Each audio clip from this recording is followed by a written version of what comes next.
तो है गाइस, कैसे हो आप लोग। तो नैनो मशीन के चैप्टर नंबर 267 में आप सभी का स्वागत है। तो जैसा कि अभी तक हमने पिछले एपिसोड में देखा कि कैसे सारे फैक्शंस अपने डेमन लॉर्ड के खिलाफ फाइट करना शुरू कर चुके होते हैं। उसी के साथ हमें अपने मोयोंग पैट्रियार्च को दिखाया जाता है, जो कि अपने डेमोनिक कल्ट के 6 शॉर्ट ट्रूप्स में से एक बंदे से फाइट कर रहा होता है, जिसका नाम मोंग मू होता है। अब उन दोनों के बीच में बहुत ही कड़ी भीषण युद्ध होने लगती है और वहाँ पे मोंग मू ये कहता है कि इसका इंतजार मैं सदियों से करता आ रहा था और ये मेरा सबसे फेवरेट पार्ट है कि मैं तुमसे फाइट कर रहा हूँ। और मोंग मू कुछ ज़्यादा एक्साइटेड होता है और उसके एक्सप्रेशन जरा सा भी ऐसे नहीं लग रहे थे कि वो जरा सा भी डर रहा है या फिर एफर्ट्स लगा रहा है। वो बड़ी आराम से मोयोंग पैट्रियार्च को सप्रेस कर रहा होता है, जिसके साथ हमें अपने सुप्रीम गार्डियन और साथ में नॉर्दर्न सी आइस पैलेस के लीडर को दिखाया जाता है, जो कि अपने आपस में फाइट कर रहे होते हैं और दोनों बहुत ही शानदार तरीके से फाइट कर रहे होते हैं। और यहाँ पे हमें ये बताया जाता है कि जो यहाँ पे जीतेगा सिर्फ उसी के पास हक होगा कि वो यहाँ से जिंदा बाहर जा सकता है। उसी के साथ फिर से हमें अपने नॉर्दर्न सी आइस पैलेस और अपने सुप्रीम लीडर का फाइट को दिखाया जाता है, जो कि डार्क किंग होते हैं। और डार्क किंग अपने मूवमेंट से उसके सारे अटैक्स को डॉज करके उस पर अटैक करते हैं। लेकिन यहाँ पर जैसे ही डार्क किंग उसके पीछे आकर उस पर अटैक करने लगते हैं तो होता क्या है कि वो लीडर अपने ऊपर आइस की शील्ड बना के उसके अटैक्स को डिफ्लेक्ट कर देता है और इस चीज़ को देखकर उन्हें भी पीछे हटना पड़ता है। दोनों के बीच में फिर से फाइट होती है और जो लीडर होता है नॉर्दर्न सी आइस पैलेस का, जैसे कि मैं बस लीडर ही बोलूँगा, तो वो अपने आइस शील्ड को यूज़ करते हुए अपने डार्क लॉर्ड के ऊपर आइस पाम से अटैक करता है, जिसको देखकर अपने डार्क लॉर्ड वहां से बहुत ही तेजी से हट जाते हैं। और इस चीज को देखकर तो यार वो लीडर को ज्यादा ही हैरान हो जाता है कि ये कैसे हो सकता है, ये इतने पास आ चुका था, मैं इसके इतने करीब था और इसके ऊपर अटैक किया था। कोई और बंदा होता तो इस अटैक को कभी भी डॉज नहीं कर पाता, लेकिन वो इतने पास होने के बावजूद वो मेरे को डॉज कर दिया। ये ऐसा ही गॉड ऑफ विंड नहीं कहलाया करता था। इसकी स्पीड तो सच में काफ़ी ज़्यादा अमेजिंग है, जिसके साथ हमें डार्क लॉर्ड को दिखाया जाता है। डार्क लॉर्ड इसलिए कह रहा हूँ क्योंकि इसको निकनेम ही डार्क लॉर्ड ही होता है। अब यहाँ पे डार्क लॉर्ड भी अपने सीने पे उस जमे हुआ आइस के टुकड़े को देखते हैं, जिसको देखकर वो कहते हैं कि बस इसको छूने भर से ही या मैं ऐसा महसूस कर पा रहा हूँ कि ये मेरे दिल को कपकपा देने वाली है। ये आइस एनर्जी बहुत ही ज़्यादा है, लेकिन अभी के फिलहाल यहाँ पर ये मुझे उतना हार्म नहीं पहुँचा रही है। और वो ये भी कहते हैं कि अब मैं समझा कि वो इतने ऊपर तक क्यों आ पाया। ये सिर्फ पॉलिटिक्स को यूज़ करके इतने ऊपर तक नहीं आया, बल्कि इसके पास वो पावर्स भी हैं कि वो टॉप तक आ चुका है। जिसके साथ दोनों बंदे वो दोनों काफ़ी ज़्यादा सीरियस हो जाते हैं। और जो लीडर होता है आइस पैलेस का, वो अपने डिवाइन आईसीजेड टेक्निक के 8 लेवल को यूज़ करता है। वहीं पे अपने डार्क लॉर्ड भी अपने सबसे पावरफुल टेक्निक को यूज़ करना शुरू कर देते हैं, जिसको देखकर आइस पैलेस के बंदे कहते हैं कि ये तो अपने पाइनिकल डिवाइन आईजेड टेक्निक है, जो कि 8 लेवल की और ये बहुत ही इंसेन है। जिसके साथ अपने डेमोनिकल के लोग भी कहते हैं कि ग्रेट गार्डियन ने तो अपने सारे स्ट्रेंथ को एक जगह गैदर कर लिया है, लगता है कि ये दोनों सीरियस होने वाले हैं। ऐसे के साथ हमें अपने ग्रेट गार्डियन और साथ में लीडर को दिखाया जाता है, जो कि सीरियस होते हुए कहता है कि अब यहाँ पे टेस्ट करने की कोई ज़रूरत नहीं है, चलो होल्ड करना हम छोड़ते हैं और इस चीज़ को फिनिश करते हैं। किंग ऑफ डार्कनेस, और इसी वजह से मैं इनको डार्क लॉर्ड कह रहा होता हूँ। जिसके साथ हमें अपने चियोनियन को दिखाया जाता है,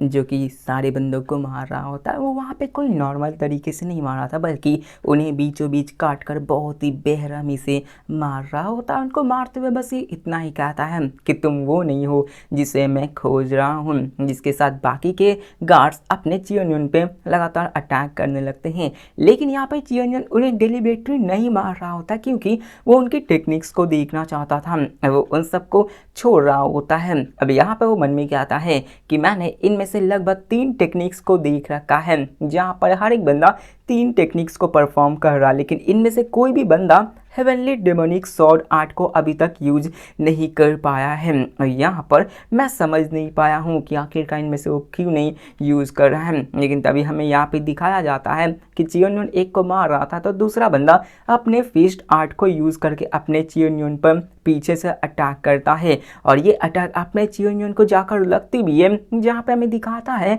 कि उसे चोट भी लगी होती है लेकिन वो एक्सट्रीम लेवल की नहीं होती, बस उसके पीछे डायरेक्ट अटैक लगी हुई होती है। लेकिन तभी अपना चियोन को दिखाया जाता है जो मुड़ते हुए कहता है कि ओह ये आर्ट तो मैं जानता हूँ, लेकिन वो उसको भी मारते हुए कहता है कि तुम भी वो नहीं हो जिससे कि मैं ढूंढ रहा हूँ, और वो अपने पावर्स को यूज़ करके उसको क्रश करने की कोशिश करने लगता है। लेकिन जैसे ही वो उसको मारने की कोशिश करने लगता है ना, तो वहाँ पर होता क्या है कि ये बंदा उन सारे अटैक्स को डॉज करना शुरू करता है और वो पीछे हटने लगता है और वहाँ पे उन दोनों के बीच में भी फाइटें होने लगती है। लेकिन वो बंदा अपने चियोन से कम नहीं था, वो चियोन पे फिर से अपने फिश से अटैक करता है। लेकिन तभी वहाँ पे चियोन अपने पावर्स को यूज़ करके उसके मास्क के ऊपर अटैक करता है। दिखाया जाता है कि वहाँ पे सारे बंदे पीछे हटना शुरू हो जाते हैं और तभी उस बंदे की भी मास्क टूट जाती है, उस बंदे का चेहरा रिवील होता है, मतलब फेस रिवील वाला झंझट चल रहा होता है। जिसके साथ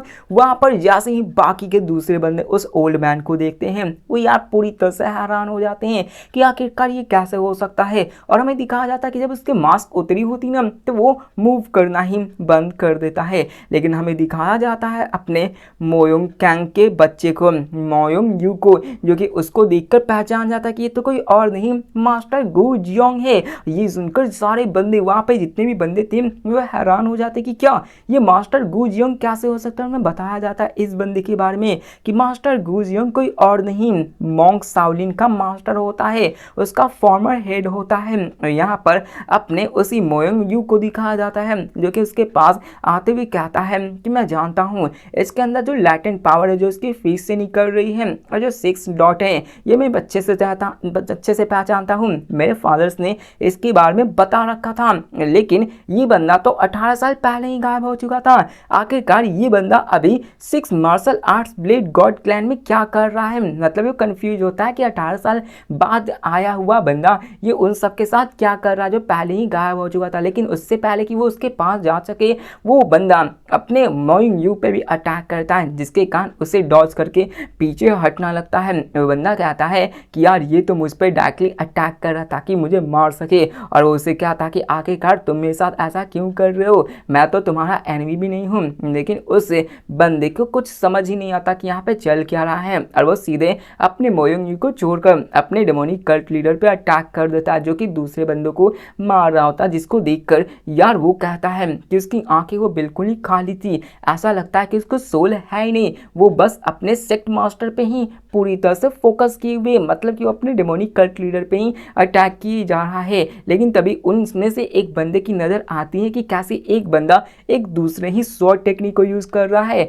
वो टेक्निक होती है 16 प्लम ब्लूसम शॉर्ट्स, और उसी के साथ दूसरे बंदे भी दिखाए जाते हैं जो कि अलग अलग टेक्निक्स को यूज़ कर रहे। तो एक बंदा वहाँ पे नीडल शॉर्ट टेक्निक को यूज़ कर रहा था स्टैंग सेक्ट से, वहीं पे एक बंदा अपने वुडांग सेक्ट से टाइचू शॉर्ट स्टाइल्स को यूज़ कर रहा होता है। जिसको देखकर मोयोंग यू हैरान होते हुए कहा था कि वो सारे बंदे तो सभी सीक्रेट टेक्निक्स को यूज़ कर रहे हैं जिन्हें सिर्फ ब्लड लाइन वाले ही, प्योर ब्लड लाइन वाले ही यूज़ कर सकते हैं। इसका मतलब ये हुआ कि जो मास्टर अभी फिलहाल में अपने चियोनियन से फाइट कर रहे हैं वो सभी एक समय पे सेक्ट मास्टर हुआ करते। लेकिन इसी के साथ हमें चियोनियन को दिखाया जाता है जो कि उन सभी सेक्ट मास्टर के साथ फाइट करते हुए कहता है कि तुम वो नहीं हो जिसे कि मैं खोज रहा हूँ। वहाँ पे चियोनियन उनको मक्खन मलाई की तरह काट रहा होता है और वो मन में कहते हुए कहता है कि ये तो सारे वही लेजेंड्स थे जो कि सैकड़ों, मतलब कुछ साल पहले, मतलब 10-20 साल पहले गायब हो चुके होते हैं, लेकिन आज वो फिर यहाँ पे रीअपियर हो रहे। लेकिन उसी के साथ हमें सीन चेंज कर उसी सुप्रीम साइबर वाले सेट के बंदे को दिखाया जाता है